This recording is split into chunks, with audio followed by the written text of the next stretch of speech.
cool thing about our tracks in itself for starters is that each track has in it far more content than any other racing game's track. In a regular racing game, when you race track number 1, you can play that game for 20 hours, you go back to track number 1, it's still the same track you played originally. And in split second, as you go through the game, you can unlock these new power plays.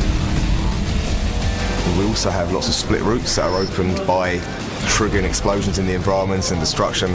So in that respect, it's a little bit like, say, what you get in a platformer or an action game, being encouraged to revisit areas from earlier in the game and finding the new content. As you're going around the lap, different things are happening to you. The designers are introducing different features. Each lap isn't the same, each lap changes. I decided to kind of think a bit more out of the box and think about some environments that could really offer up truly spectacular moments rather than just the average stuff that you see in most games. The dockyards, airports, it's the sort of thing you don't really see in most racing games. What's really cool with the cars is that you start the game, and as you go through it, you get given these 30 cars. You get awarded them by winning episodes in the TV show. And as you play through the game and you unlock certain achievements, these achievements are actually represented on your car as decals. So when you're racing online, you see some guy and his car's covered in stickers, he's an expert and be careful. And if it's a slightly emptier car, that's pretty new to the game. It really means that the car itself, it actually evolves with you as you play the game.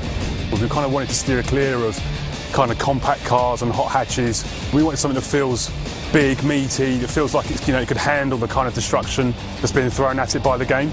On top of that, we also wanted to kind of design them from the ground up, as it's a TV show. So essentially the TV company have created these vehicles, and they've also designed the vehicles so that they're as spectacular as they possibly can be when they crash or when they get hit by a building or by a ship or other vehicles.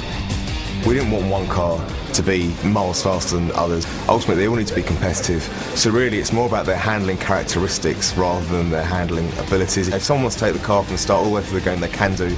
And like I say, because the stickers on the car are evolving with you and the bodywork, it'll show that you've invested more time with that car than someone who's just played through to get all the cars individually. It's a real, personalised experience.